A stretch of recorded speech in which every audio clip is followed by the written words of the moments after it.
Hi, I'm Jill Sandwright Callender, the author of Making Do, Growing Up Colored in Jim Crow South During the Great Depression. And as many of you know, I'm also the author of The Happy Little Garbage Truck. And these writers' notes are my way of sort of processing the process of writing a novel. Volume one is completed, but now volume two is coming up. And not only volume one, but also during this time period, from last year to this moment, we completed the audiobook, which I'll put a link in my caption below my description as to where you could find it.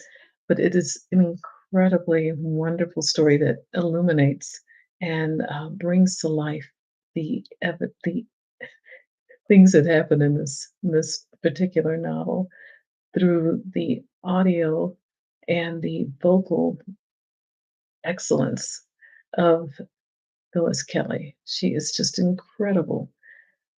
And so, as I take a deep breath and launch into writing book volume two, I thought I'd share just a few things on my mind this morning about writing in particular. This has been a really exciting process. I started writing the book about a year and a half ago. And then in the middle of that, decided with a lot of thought and consternation that we should do an audiobook.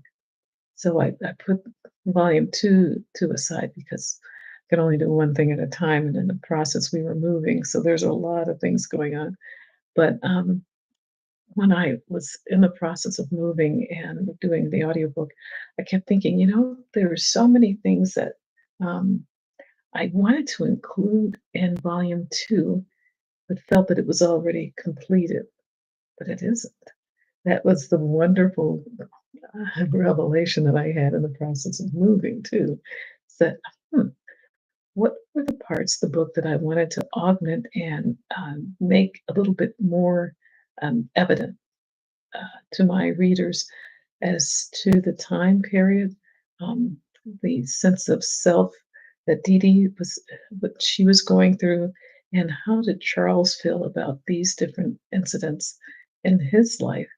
So, I didn't feel as though I had given the context of the story a lot of um, time and texture. And I said, this is my opportunity to go back and explain how these characters are evolving.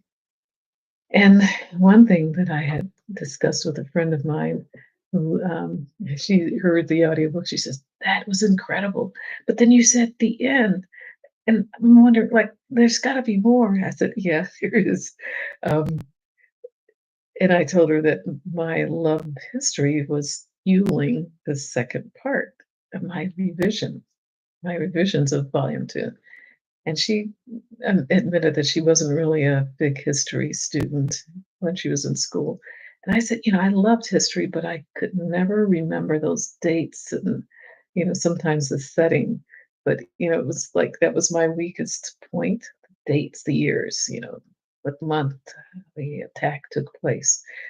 But now, as I've gotten older, it's like so important because you're looking at it as a continuum, on the continuum of time. And what may have motivated a person that took place years before the has to be mentioned, or at least given a little aside, because that brought them to this huge pivotal point in their lives. So that's my characters, but in the context of history in itself, I found several books in the meantime that I've been reading, and I'm using that as my buffer to get the information as to what people felt during that time, what was known, and just to sort of immerse myself in that period and a little bit more so in the time prior to when the story took place.